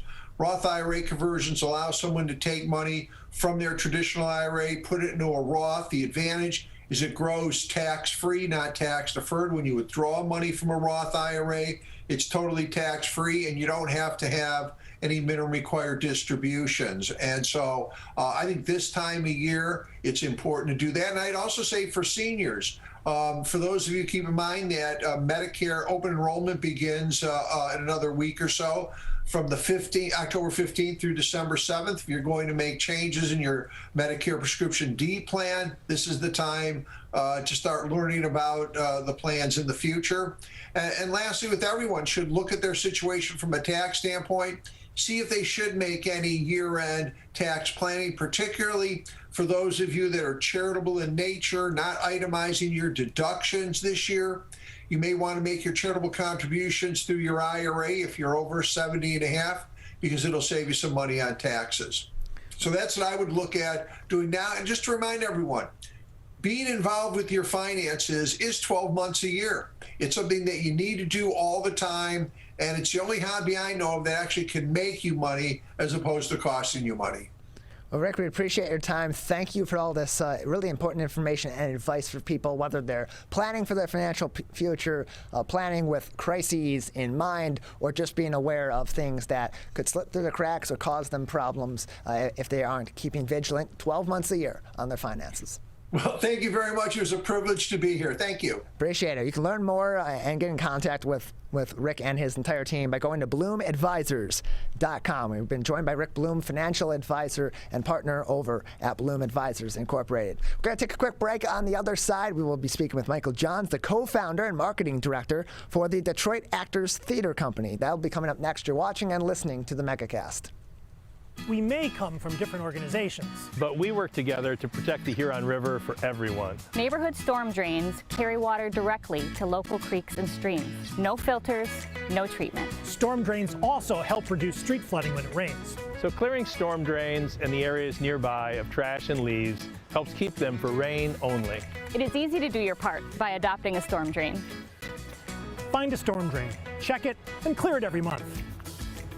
So keep storm drains for rain only. There's one water, and it's ours to protect. We as Michiganders feel connected to this resource in a way that I think is really powerful. Conservation starts with a caring, committed community. For me, it's peaceful to have a relationship with the river. Every single one of us has a role to make sure that those waterways stay safe and healthy, being careful about what goes down the storm drain. Just even eliminating some of your single-use plastic makes a difference. There's one water, and it's ours to protect.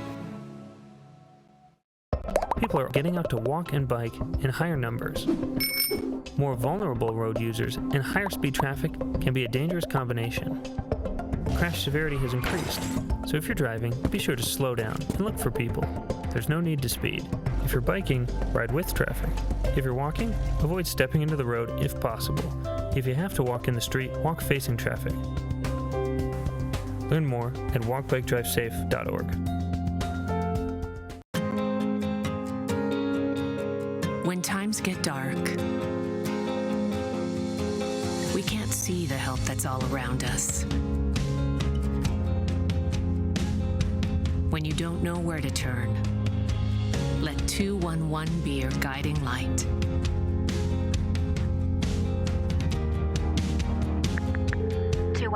How can I help you? Our Guides are ready to connect you with the help you need.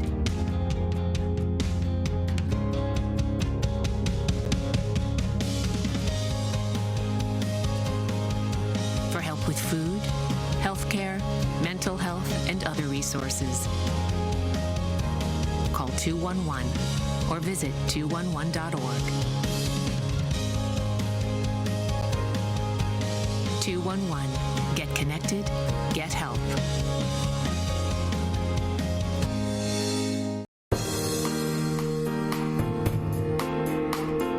Welcome back to the Megacast. I'm Tyler Keefe, alongside studio producer and board operator Calvin Brown in our studios in West Bloomfield Township, where we broadcast live from 10 a.m. to 12 noon, Monday through Friday, each and every week. You can find us on demand at civiccentertv.com/megacast, as well as find more information about all of our partnering television, radio, and other media outlets there as well. Pleased to be joined now by Michael Johns. He is the co-founder and marketing director for the Detroit Actors Theater Company, and he's joining us now on the show. Michael, thanks for being with us today. Thank you for having me. How are you doing this morning? Doing all right. How are you, and how are things over at the Detroit Actors Theater Company? They're doing pretty good. We actually open up the Rocky Horror Picture Show tonight, so opening night is always a very exciting one for us. So gearing up to get ready for our audience. So this will be great. Yeah, what's great about this show that your company's been putting on is that it's continued to grow, and it's expanded and expanded every year since it began in 2014. What additional excitement can people expect at this year's iteration of the Rocky Horror Picture Show? So it's actually the last Rocky Horror Picture Show that the Detroit Actors Theater Company will be producing. So it's going to be off the charts. You know, we always encourage audience participation. We have audience participation grab bags so that you can sort of interact with the movie and the actors on the stage. So it's just going to be really fun, like no holds barred. You know, we're just out of the pandemic, and we're able to gather again and enjoy live theater again, and it's something that's very exciting. So I think that we're going to get a lot of people who are diehard fans that weren't able to see that last year or you know, over the past year and a half, 18 months. So it's going to be pretty exciting to get everyone back together to watch this movie and participate in it. We're joined by Michael Johns. He is the co-founder and marketing director for the Detroit Actors Theater Company, and he joins us on the Megacast today. And Michael, you had mentioned that this will be the last Rocky Horror Picture Show produced by the theater company after it's been running every year since 2014. I have read that the theater company will be shuttering its doors due to the pandemic. Is that a temporary change as a result of what's currently going on with COVID-19, or is that a permanent closing? Unfortunately, that is a permanent closing. So the pandemic was not very kind to us or you know, art and culture in general. But there were a lot of hurdles that we were not able to overcome throughout the shutdown and all of that. So that it did cause us to unfortunately close. We're joined by Michael John, the co-founder and the marketing director for the Detroit Actors Theater Company. And let's talk about that situation generally in the industry, because you did say that, you did mention, and it is true, that this is not uncommon in entertainment, especially for theater companies and just for theaters in general, not only here in southeastern Michigan and in the state of Michigan, but all across the U.S. and the world, who have been severely affected during this pandemic. So as things start to reopen, where do actors, where do crew, where do theater enthusiasts that do support these companies go from there? Because with all these theaters either having some financial issues and maybe not putting on as many shows, or closing and then compressing that subset of the entertainment industry, where do people go from there? And is there excitement to expand the industry once again as we start to slowly reopen in spite of those issues? Oh, sure. The excitement is overwhelming because everyone has just been dying to get back out there and you know, perform their art and express themselves through the theater and through their performance and their art. And for the companies that are still there, that are still working, go to them. I can guarantee you there is not one theater company that is going to deny help from tech, or that is going to turn away anyone who wants to become a part of their family. It's different, if they're casting for a show or something like that, and you need to fit that role or something like that. But there's always something to do. There's costumes. There's plants in the audience to help. Get audiences to experience the show in a more unique and interesting way. Boards are another thing, or committees for some of these nonprofit theaters and stuff like that. There's a ton of ways for you to be able to contribute, and if you don't really have the time but you have a little bit of extra money, that's another excellent way to be able to contribute to some of these places as well, because they did suffer a lot. Grants ended up going to, more health-focused organizations, which obviously, that's completely fair and wonderful. And and at the heat of the Black Lives Matter movement, a lot of companies shifted their focus to BIPOC efforts, which very well deserved. Too late in time, but it's their turn. So that's always something that can be helpful, because so much was lost that we need to sort of regain that. And that was part of our downfall as well, is a lot of our grants shifted focus. And we had 10 years and it was great. And we're going out with a bang. Yeah, and that's what better way under these circumstances to go out than by doing one of these hallmark shows of your theater company that people have looked forward to so much each year since 2014. It's been a big show, especially after 2020, where shows like this had to go away because of precautions we had to be taking at those times against COVID-19. And as we see theater start to reemerge, having this last hurrah in this case for the Detroit Actors Theater Company has to be something special. We're joined by Michael Johns. He's the co-founder and marketing director for the Detroit Actors Theater Company. He's with us today on the Megacast. But Michael, you personally, what drew you to the theater? Because from what I've read, from my notes, you weren't always a quote-unquote theater person, and eventually you just caught the bug. What ultimately made you catch that? Right. So, that's funny. So my co-founder, Eric Swanson, actually was my converter, really. So I started joining my cousins in theater, taking photography. I'm a graphic designer by trade and photography minor. So I was joining them to take photos of their productions. And I had met Eric during that time. We were with another theater company at that time, and we decided that was something that we wanted to do on our own. So I'm like, okay, I do the marketing, you do the performance and the voice. We're both very talented and artistic. We could do this on our own.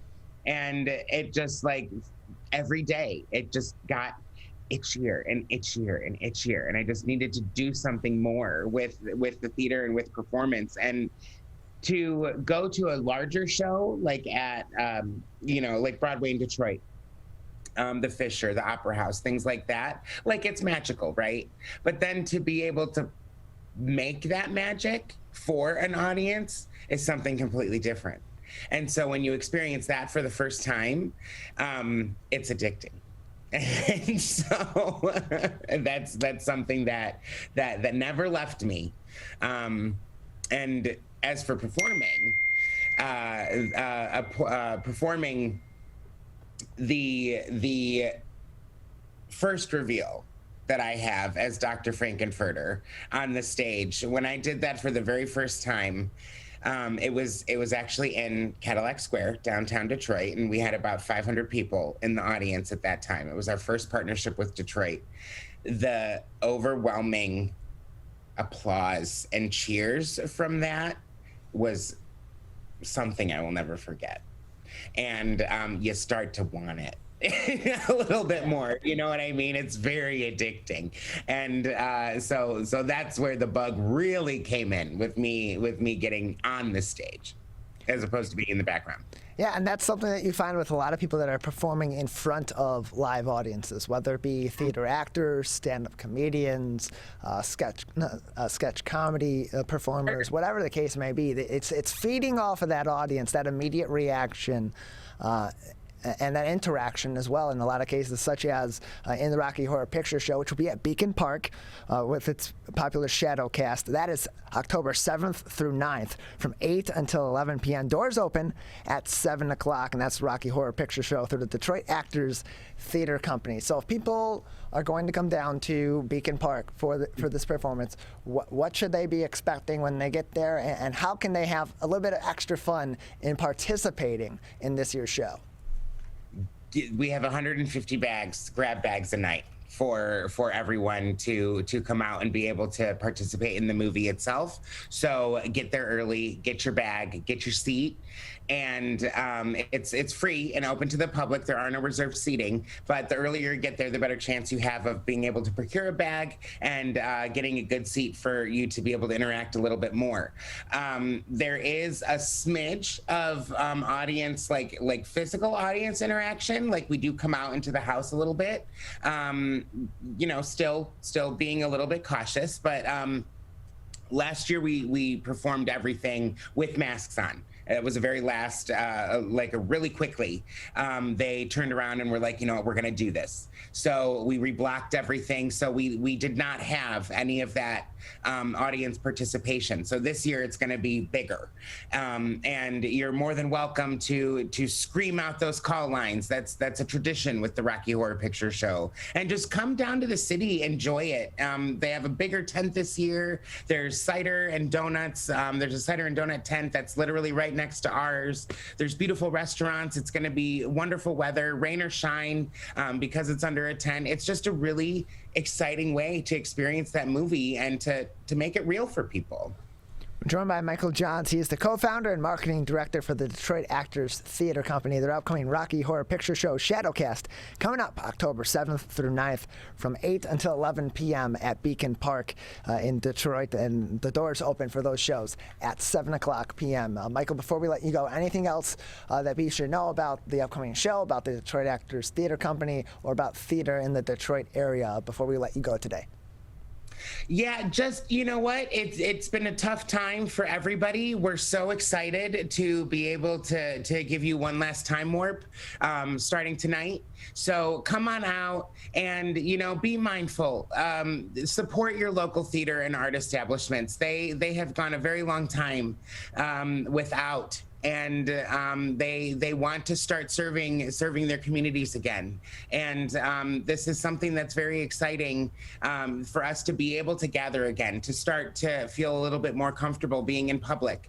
And, just enjoy it and support. That's all I can ask for you.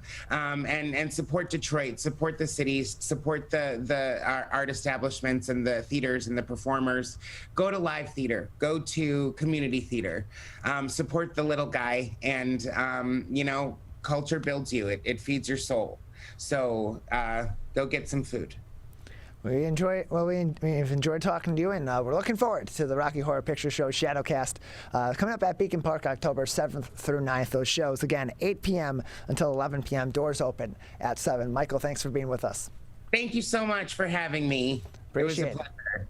Appreciate it. Michael Johns, the co-founder and marketing director for the Detroit Actors Theater Company, with us on the Megacast. We're going to take a break. On the other side of the break, we will head right down the street from us here in our studios at West Bloomfield Township over to the Orchard Mall, and we'll speak with property manager Kelly Woodley. That coming up next. You're watching and listening to the Megacast.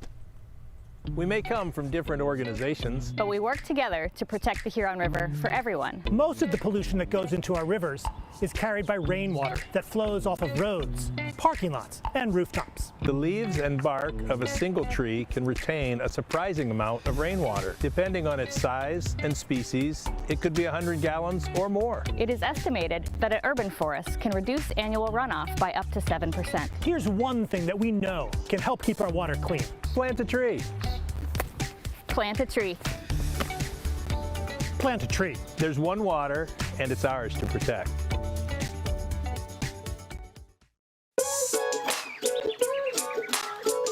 One of the things you can look for in your friends is a change in behavior. These can be big changes, they can be small changes in mood, physical appearance. They may be sleeping less or sleeping more, drinking more, or their eating patterns may be different. One big change that can be pretty obvious is change in motivation. Do they no longer want to play basketball? Do they no longer want to play video games? Now that we're spending more time online and in virtual settings, it's really important to pay attention to the language that your friend is using and the words they're using to communicate. So when we text our friends, are they taking longer amounts of time to respond? Are they not responding at all? You don't have to be an expert to try to recognize these signs. The second that you feel it in your gut and that you're concerned, that's the second to have the conversation and open the door to what might be going on. Today, it is easier than ever to join Michigan's Organ Donor Registry and help build a bridge of hope for organ, tissue, and eye donation. Just one person can potentially save or help improve the lives of up to 75 people. By joining, your legacy could be the gift of life. Sign up today at michigan.gov/SOS or at any of the more than 145 Secretary of State self-service stations located across Michigan. Be part of Michigan's Bridge of Hope by adding your name to the Organ Donor Registry. When times get dark, we can't see the help that's all around us. When you don't know where to turn, let 211 be your guiding light.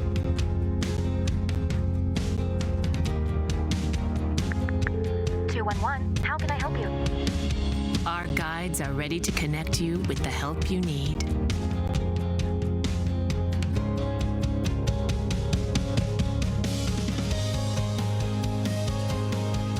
For help with food, healthcare, mental health, and other resources,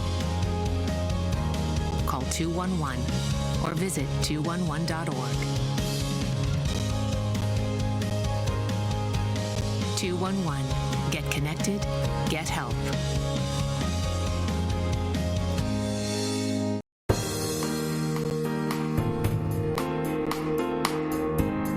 Welcome back to the Megacast. I'm Tyler Keefe in our studios here in West Bloomfield Township, where we broadcast live Monday through Friday from 10 a.m. to 12 noon here on the Megacast on Civic Center TV, on Lakes FM, and on a number of different television, radio, and other media outlets all across the state of Michigan. You can learn more about each and every one of those, as well as find our full episodes and each and every one of our interviews on our website, civiccentertv.com/Megacast. Those are usually uploaded and posted on our website by sometime mid to late afternoon each day, so you can watch this entire show or certain interviews that are of interest to you whenever it's convenient for you as well. And there's always a lot going on here in our studios in West Bloomfield Township, but there's also a lot going on down the street over there at the corner of Orchard Lake and Maple Road at the Orchard Mall. And to talk about everything that's happening there now and in the near future, we're pleased to be joined once again by their property manager, Kelly Woodley, with us on the Megacast. Kelly, thanks for being with us again. Hi, Tyler. Good morning. How are you? Doing all right. How are you, Kelly? Good. Very good. So how are things going over at the Orchard Mall? Because a lot of these businesses are back to having in-person business. The COVID-19 pandemic, it's still going on. There's still a lot of issues with COVID-19, but they're different issues than before. How are our local businesses faring at this moment in time? You know, I keep saying, I've been saying for the past year and a half, we're so fortunate and lucky to have these seasoned, very strong and tenacious retailers and restaurant operators, and they just keep rolling with the punches. I know we all wished that this pandemic would be gone by now, and it's not, but every day it's a changing scenario, and every day they just keep changing with it, and things are going well. It's been hard and challenging, but things are improving on a daily basis for us, and it's exciting to see more people comfortable coming back inside, to see some of our mall walkers back. Getting a little bit more of that normalcy has been encouraging for a lot of people. It's interesting, Kelly, because you have a little bit of two different sides of stories. You have some stories where office space and retail space is being utilized even less before the pandemic, and certainly during the pandemic, as businesses have closed their doors, or as people have been less reliant on physical spaces to run their businesses. But on the other hand, you also have had a lot of people that have either left their jobs or lost their jobs and have had new creative ideas come into play, or finally been inspired to go out and start that business and get that retail space and start selling their products, and have moved into new locations. What's the status been over at the Orchard Mall? Have you had new tenants that have come in during the pandemic, and if so, or any that are on the horizon, and if so, what are some of those businesses? We haven't moved anyone in at Orchard Mall during the pandemic. We are seeing an uptick in interest and in leasing activity across the board at all of the properties that I manage. So that's encouraging. At Orchard Mall specifically, I would say, being primarily retail and restaurant and fitness, those operators, I don't want to say this and offend anyone, but I think they had a really hard time. I was going to say more than most, but every sector is struggling, so I want to be careful. But at Orchard Mall, I think what we're happy to have seen is that these businesses have been able to stay open, and even that in itself is an accomplishment. You drive around town and there are several businesses that weren't even able to do that, and it's very sad. It's people's livelihood, it's their dreams, and for whatever reason, they weren't able to make it happen. So for us at Orchard Mall, we feel very fortunate to have all of our family intact still. So we're joined by Kelly Woodley. She is the property manager at the Orchard Mall with us today on the Megacast. And so with these businesses being back open for in-person retail, customers starting to go back into the stores, if people are going back to the Orchard Mall to do their shopping in person, what are some of the precautions that are currently in place and rules that are in place, of course, to prevent the spread of COVID-19? I hate to talk about the rules, Tyler, because, we all have our own opinions, but we are asking that whether individuals are vaccinated or unvaccinated or feel comfortable or don't feel comfortable, just to try to be as inclusive to everyone, we would encourage people to continue to wear a mask when you arrive to the mall. If you're just passing through, even in the hallways, we like to see the masks still, just to make sure that everyone is comfortable. Even if you are vaccinated or you don't believe you need to wear a mask, I don't think it's such a difficult thing to do, just to be respectful and helpful to everyone. Obviously, if there's a medical reason you can't wear a mask, we make accommodations, but we are still asking for the masks to be extra careful. We have enhanced our cleaning protocols since day one. We have hand sanitizer available. We're trying to keep people as spaced out as possible. Our hallways are very big and provide ample space for people to have their own personal space and feel comfortable. And then each of the stores obviously have their own protocols in place. I think some of them are limiting the number of people within their actual store at a particular time, but you'd have to check with them and their websites to know the actual individual protocols that are put into place. But for Orchard Mall, we're excited to see everyone back, and we want everyone to feel as comfortable as possible. So we're keeping some of those guidelines in place a little bit longer here, and until we see the end of this. We just would rather take a safer approach than anything else. We're joined by Kelly Woodley. She is the property manager over at the Orchard Mall, and she joins us today on the Megacast. And one of the great places over at the Orchard Mall that opened just before the pandemic in partnership with West Bloomfield Parks is Connect, which is basically the senior center over here in West Bloomfield Township, which provides activities and other events for our senior community. How has your partnership over at the Orchard Mall with West Bloomfield Parks become even more important to not only the community but also to the Orchard Mall and to parks both individually as the pandemic's continued on, and how important is that partnership going to continue to be in the post-COVID-19 future? Yeah, I mean, our partnership with West Bloomfield Parks and Recreation is something that I really cherish. I think those individuals that work over there do a phenomenal job. All of their events are fantastic. The programs that they bring to the community, to the seniors, are just wonderful. And even throughout the pandemic, I was very impressed with the way that the parks folks they adapted as well. And I know we do have their space at Orchard Mall right now, but during the pandemic, when we needed to be extra careful with our seniors and not have as many people coming inside, the folks at Parks and Rec are so creative. They would have events in the parking lot, which I thought was so cool and so great that they could accommodate. And I think they're very creative, and I look forward to continuing our partnership with them and finding ways to get our seniors back out into the public and seeing each other and having these activities. It's been really great to see them coming back again. Yeah, it's been great to see people coming back into Connect and to see people coming back into the Orchard Mall, and that partnership with West Bloomfield Parks, having that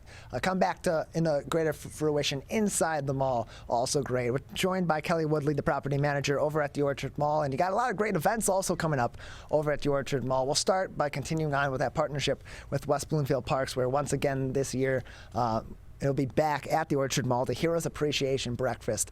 Care to tell us a little bit about that event, when that's happening, what people can expect, and how our local veterans can also participate in this event?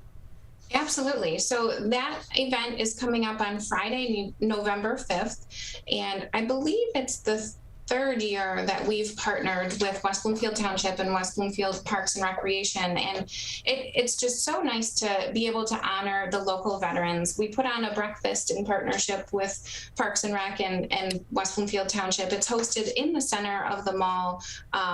Whether you're a veteran or a non-veteran, the breakfast is open.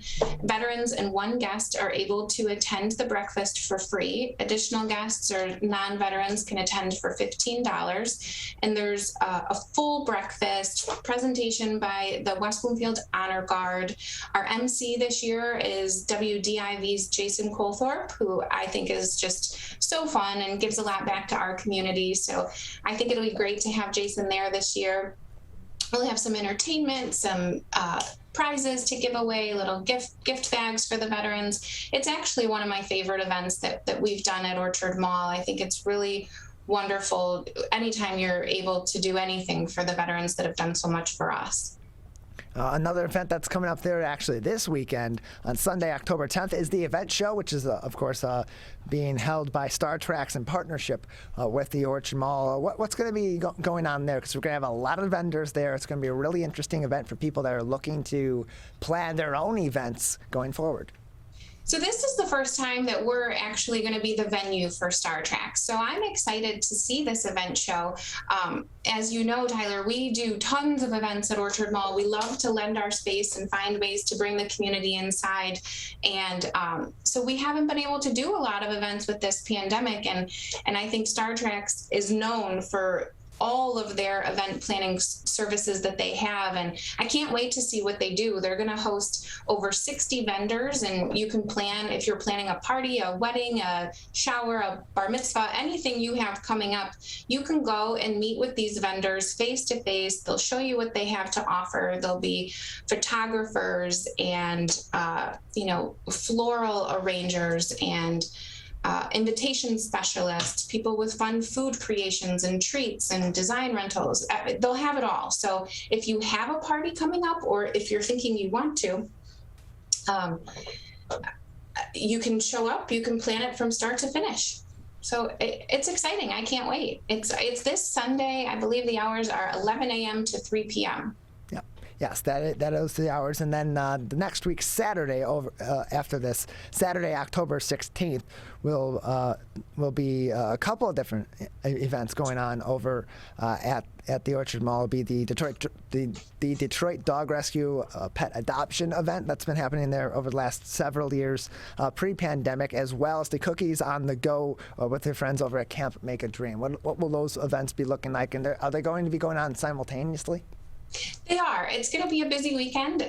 Like I said, we haven't had events in over a year, so now we're kind of going 0 to 100, and it's exciting. Plenty of ways to see all of our friends and reconnect again. But next weekend is actually Sweetest Day on Saturday the 16th. So I personally think there's nothing sweeter than bringing home a puppy.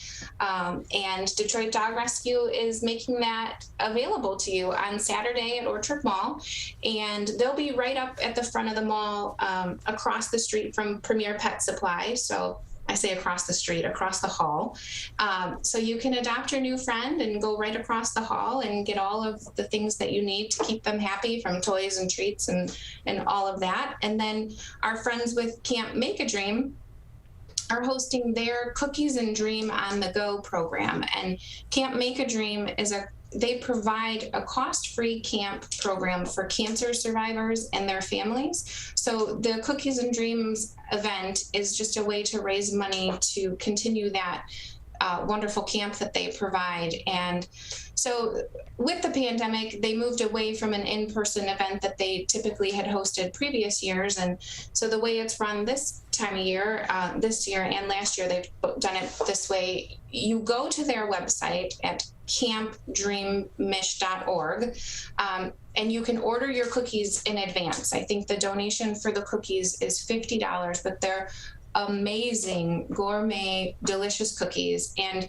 it's somewhat of a drive-through event that you just pull up next to Toyology at Orchard Mall, and they'll bring out your bag and you'll get all of your goodies, and you're donating to a really wonderful cause. So both of those events will be happening simultaneously next Saturday.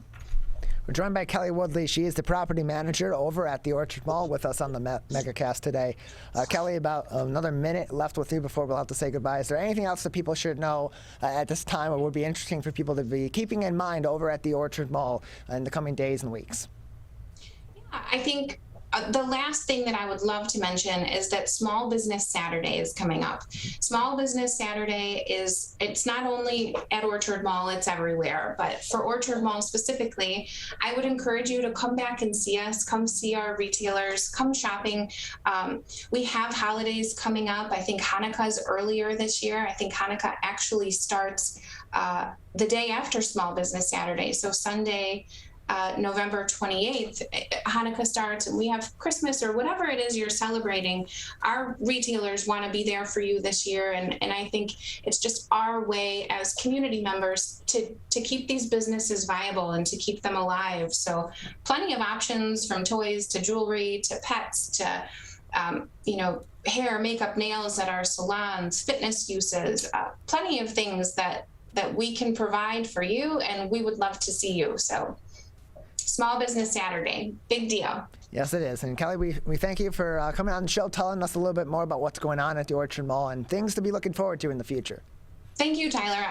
Thank you again for having me. I love seeing you guys and love having the opportunity to connect with our community. Absolutely. We will see you soon. Kelly Woodley, the property manager from the Orchard Mall. Learn more about everything going on at the Orchard Mall, including their stores and upcoming events, by going to their website at orchardmallwb.com. That is going to do it for today's edition of the Megacast. Big thank you to all of our guests, including Kelly Woodley, the property manager over at the Orchard Mall, Michael Johns, the co-founder and marketing director for the Detroit Actors Theater Company, Rick Bloom, financial advisor from Bloom Advisors Incorporated, Kenneth Gutman, the superintendent of the Walled Lake Consolidated School District, and Scott Brown, the co-owner and manager of the Fulling Warehouse of Ypsi and Ann Arbor. Also, big thank you to our crew today, Jake Kustash out at Master Control, getting us on and off the air today, Larry Nyland, our booking and Zoom producer on the show, booking our guests each and every day, filling out our shows, and then helping them get ready to come on and participate in their interviews. And, of course, Calvin Brown, our studio producer and our board operator, pushing all the buttons, keeping us on the air and keeping the show moving each and every day. You can learn more information about the Megacast by going to our website at civiccentertv.com/Megacast, where you can also learn more about all of our partnering television, radio, and other media outlets and all the great programming they do in the other 22 hours of the day. On Civic Center TV, coming up next, it's The Splash with Maddie Mushkin. On My Michigan TV, it's Steve Lato Live, and we will be back tomorrow morning live right here at 10 a.m.